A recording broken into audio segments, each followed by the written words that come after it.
අපේ බයික් එකේ මෙන්න මේ විදිහට තමයි මේක තියෙන්නේ. ඉතින් මේ පැත්තට තව කප් එකක් හයි වෙනවා. ඒකෙන් තමයි මේ ටික කවර් වෙලා තියෙන්නේ.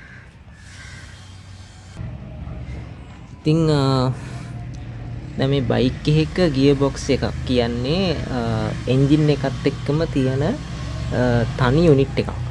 ඉතින් මොකද මේ වාහනවල වගේ මේකේ ගියර් බොක්ස් එක වෙනමයි එන්ජින් එක වෙනමයි නැහැ.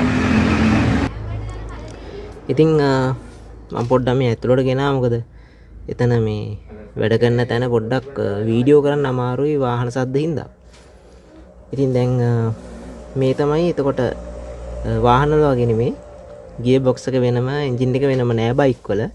මොකද වාහන වල ටිකක් එන්ජින් එක කියන්නේ පොඩ්ඩක් ඇඩ්වාන්ස් වැඩි. ගියර් බොක්ස් එකත් එහෙමයි. මොකද බයික් වල නම් තනි සිලින්ඩරේ තියෙන්නේ ඒ වුණාට ඒ කියන්නේ හයි කැපැසිටි බයික් වල නෙමෙයි මං කිව්වේ සාමාන්‍ය නෝමල් බයික් වල තනි සිලින්ඩරේ තියෙන නිසා ඇත්තට ලොකු යුනිට් එකක් නෙමෙයි. ඉතින් වාහනවල එහෙම නෙමෙයි එක්කෝ සිලින්ඩර් දෙකක් හරි ඊට වඩා වැඩි ප්‍රමාණයක් තමයි තියෙන්නේ. එතකොට ඒක ටිකක් ලොකුයි. ඒ වගේම මේකට වෙනම ඔයිල් සම්බන්ධ වෙන පාත් තියෙනවා. ඒ වගේම කූලන්ට් වලින් තමයි ඒවා කූල් වෙන්නේ. නමුත් බයික් එකක එහෙම නැහැ. ඔයිල් එනවා. ඔයිල් හැමදැනටම යනවා මැකැනිකල් සම්බන්ධ වෙන හැම තැනටම ඔයිල් පම්ප් එකෙන් ඔයිල් පම්ප් කරනවා බයික් එකෙත්. නමුත් මේක කූල් වෙන්න කූලින් සිස්ටම් එකක් නැහැ. එයා කූලින් තමයි තියෙන්නේ. ඉතින් අර ඔයගොල්ලෝ දැකලා ඇති බයික් එකේ උඩ හෙඩ් එක බෝර් එක කොටස ගත්තොත් එහෙම ඒක කෙලින්ම වෙනම පොඩි ප්ලේට්ස් වගේ වෙන් කරලා ස්ප්‍රින්ග්ස් තියෙනවා. එතකොට ඒවා තියෙන්නේ එයා කූලින් වලට. දැන් ඔයගලන්ට පේනවා මේ ෆොටෝ එකේ උඩ එන්ජින් එක එයා කූල්ඩ් එන්ජින් එකක්. යට එන්ජින් එක රේඩියේටර් එහෙම නැත්නම් වතුර වලින් කූල් වෙන එන්ජින් එකක් තියෙන්නේ. එතකොට මේ උඩ එකේ ඔයගලන්ට පේනවා ෆින්ස් තියෙන හොඳට. ඒ කියන්නේ ඒව තියෙන්නේ මේ එන්ජින් එක හොඳට කූල් කරගන්න. ඒ කියන්නේ මේ ඉදිරියට නෙරා ඇවිල්ලා තියෙන මේ ෆින්ස් වලින් ෆින්ස් වලට අර එන්ජින් එකේ ටෙම්පරේචර් එක ආවට පස්සේ මේ හරහා හුලං ධාරාව ගියාට පස්සේ මේ එන්ජින් එක කූල් වෙන විදිහට තමයි මේක හදලා තියෙන්නේ. ඉතින් ගොඩක් වෙලාවට ඕගොල්ලෝ දැකලා ඇති සමහර කට්ටිය කියන දෙයක් තමයි මේ බයික් එක නවත්තලා අයිඩල් වලදී එහෙම නැත්නම් ට්‍රැෆික් එකේ ඉන්නකොට ඕහිට් වෙන ප්‍රශ්න තියෙනවා. සමහරුන්ට ඒ වගේ මේ බයික් වල මේ ඒ වගේ ප්‍රශ්න තියෙනවා. ඉතින් දැන් මේ ඕවර්හීට් ගැන අපි පස්සේ කතා කරමු. මොකද ඒක ටිකක් මේ ලොකු මාතෘකාවක් ලොකුවට කතා කරන්න ඕන මාතෘකාවක් ඒක. බයික් වල වගේම වාහන වලත් මම පස්සේ වීඩියෝ එකක් දාන්නම් ඒ ගැන. ඉතින් මම කියන්න ආවේ සාමාන්‍යයෙන් දැන් මේ බයික් එකේ ගියර් බොක්ස් එකේ තියෙන මෙන්න මේ ටික. මේ ටික තමයි ඉතින් ගියර් ඔක්කොම කරන්නේ මේ තියෙන්නේ. මම මුලින්ම කොටස් ටික පොඩ්ඩක් කියන්න. එතකොට සාමාන්‍යයෙන් ඕනම බයික් එකක මේ කොටස් ටික තියෙනවා. ඉතින් මේක තමයි ක්‍රෑන්ක් එක. ක්‍රෑන්ක් එක කියන්නේ මේක. රොඩ් එක කියන්නේ මෙන්න මේකට. දැන් මෙතෙන්ට තමයි සම්බන්ධ වෙන්නේ පිස්ටන් එක. එතකොට බෝර් එක හයි වෙන්නේ මෙන්න මෙතෙන්ට. එතකොට පිස්ටන් එකෙන් මෙහෙම උඩ පහළ යනකොට ඒක කැරකුම් බලයක් වෙන්නේ මෙන්න මේ විදිහට. ඔන්න ඔහොම තමයි මේ වෙන්නේ. ඊට පස්සේ මේකේ බලය ඊළඟට මෙන්න මේ ගියර් ටිකට දෙනවා. ඒක දෙන්නේ මේ පැත්තෙන්. මේ පැත්තේ වීල් එකක් තියෙනවා අනිත් පැත්තේ. පෙන්නන්නම්. මේ තියෙන්නේ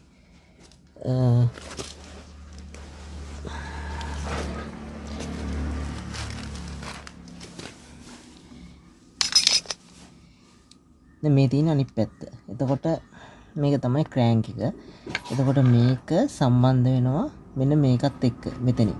එතකොට මේකෙන් තමයි මේ ගියර් බොක්ස් එකට එන්ජින් එකේ බලය දෙන්නේ මෙතනින්. එතකොට ඒක එතනින් එහෙම ආවට පස්සේ එතකොට මේකෙන් මේක තමයි එතකොට කැරගෙන්නේ. ඊළඟට මේකෙන් අපිට ඕන ගියර් රේෂියෝ වලට මේකට දෙනවා බලය. මේකෙන් තමයි චේන් එක ඩ්‍රයිව් වෙන්නේ. එතකොට මේ චේන් එකේ ස්පොකට් එක හයි වෙන්නේ මෙන්න මෙතෙන්ට. එතකොට මේකේ මේ එතකොට දැන් ඔයගොල්ලන්ට පේනවා ඇති ක්‍රෑන්ක් එක ඊට පස්සේ මේ ගියර් බොක්ස් එකේ මේ ෂාෆ්ට් එක මේක තමයි ගියර් චේන්ජ් වෙන්නේ. ගියර් චේන්ජ් වෙන කොටස. මෙතනින් තව එකක් තියෙනවා මේක තමයි කික් එක විදිහට වදින්නේ මෙන්න මේක. එතකොට දැන් මේ ගියර් ෂිෆ්ට් එක තමයි මේක. එතකොට මේ ගියර් ෂිෆ්ට් එකට සම්බන්ධ වෙලා තියෙනවා. දැන් අපි ගියර් චේන්ජ් කරද්දී බයික් එක අපි කකුලෙන් ගියර් චේන්ජ් කරද්දී මේක තමයි එහෙට මෙහෙට යන්නේ. ඔන්න ඔහොම. ඔය දැක්කද? දැන් මේක අර මේ පැත්තේ කප් එක කවර් එක නැති හින්දා පොඩ්ඩක් අන්බැලන්ස් එකේ තියෙන්නේ. නැත්තම් මේක ලස්සනට මේක ඔන්න ඔහොම එහෙට මෙහෙට කැරකෙනවා. දැන් කැරකෙන ටිකක් අමාරුයි ගලවලා තියෙන හින්දා. එතකොට එහෙම කැරකෙනකොට මෙන්න මේ තියෙන රොඩ් එකට මේ රොඩ් එකට සම්බන්ධ මේක කෙලින්ම යටරම තියෙනවා. මේකට සම්බන්ධ වෙලා තියෙනවා ෆෝක්. ඒ කියන්නේ දැන් මේක මේ ඔයගොල්ලන්ට හරියට පේනවද දන්නේ නැහැ.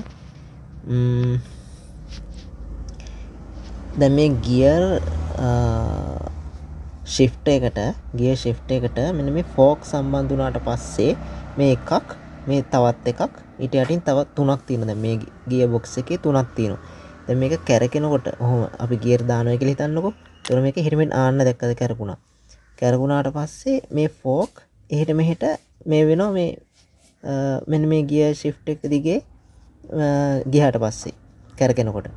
එතකොට ඒක මේ ෆෝක් සෙට්ලා තියෙන්නේ මේ ගියර්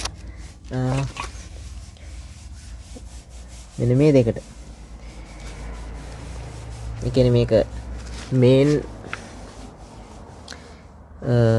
ෂාෆ්ට් එකට මේ මම අර කිව්ව කලින් මේකෙන් තමයි එන්ජින් එකේ බලය මේකට තමයි දෙන්නේ. මේක මේන් ෂාෆ්ට් එක. එතකොට මේක තමයි කවුන්ටර් ෂාෆ්ට් එක. මේකෙන් තමයි අවුට් එක දෙන්නේ චේන් එකට. එතකොට අර ෆෝක් සම්බන්ධ වෙන කොටස් තුනක් තියෙනවා. එකක් තමයි මෙන්න මෙතෙන්ට. එතකොට මේ වීල් එක එහෙට මෙහෙට අර ඒ කියන්නේ අර මේ ගියර් ෂිෆ්ට් එක කරකිනකොට මේ වීල් එක මෙහෙම පල්ලෙහාටයි උඩටයි යනවා. ඒ කියන්නේ ගියර් මෙන්න මේකේ වීල් එක එහෙට මෙහෙට සම්බන්ධ වෙන එක තමයි වෙන්නේ. ඊළඟ එක තමයි මේක.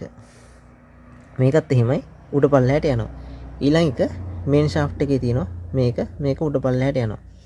එතකොට ඒව සම්බන්ධ වෙන කට්ට ඕගලන්ට පේනවා ඇති. මේ තියෙන්නේ නිකන් කට්ට වගේ තියෙනවා. ඕගලන්ට පේනවද දන්නේ නැහැ. ඉතින් ඕගොල්ලෝ සමහරකට අත්දැකීමක් ඇති මේ සමහර වෙලාවට බයික් එකේ යද්දි අපි ගියර් චේන්ජ් කරද්දි ඕගලන්ට හැදෙන තියෙනවා කර ගාලා නිකන් චේන් එක නිකන් දැති පැන යනවා වගේ සත්‍යයක්. ඉතින් සමහර වෙලාවට වෙන්නේ මෙන්න මේ දෙකක් එන්ගේජ් වෙන්න ගියාට පස්සේ මේ දෙක බාගෙට එන්ගේජ් වෙලා මේ ගමුකෝ මේ දෙක එන්ගේජ් වෙන්න ගියාට පස්සේ මේ දෙක බාගෙට එන්ගේජ් වෙලා පැන යන එක තමයි වෙන්නේ. ඉතින් දැන් මම පොඩ්ඩක් ඔයගලන්ට කරකවල පෙන්නන්නම්. දැන් මේවා එන්ගේජ් වෙන හැටි හරියටම බලන්න බෑ. මොකද එහා පැත්තේ කප් එක නැති හින්දා ටිකක් මේ ෂාෆ්ට් දෙක අන්බැලන්ස් එකේ තියෙන්නේ.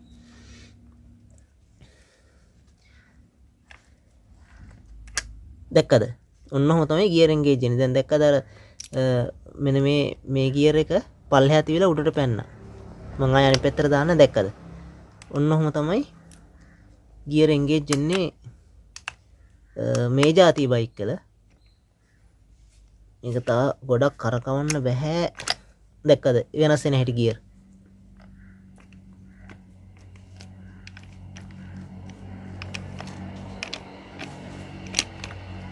ගියර් එකත් එක්කම අර ප්‍රශ්නේ තියෙන්නේ ෂාෆ්ට් එකම උඩ පහළ යනවා.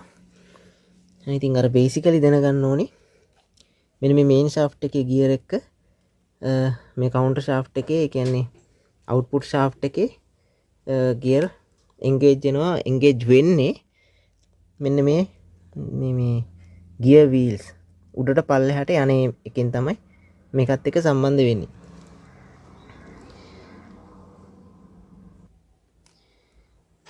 මම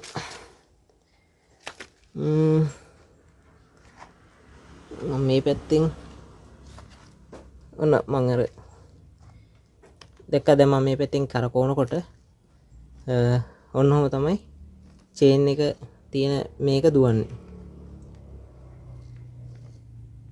ඔන්න ඔහොම යන්නේ. එතකොට වෙන ගියර් එකකට මාරු වුණ ගමන් අපි බලමු.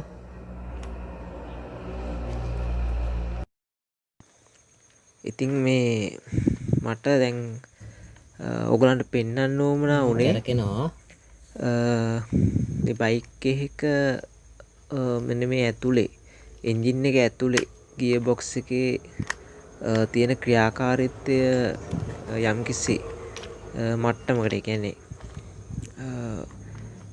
බේසික් එක නිකන් දෙන්න තමයි යොමුනා උනේ.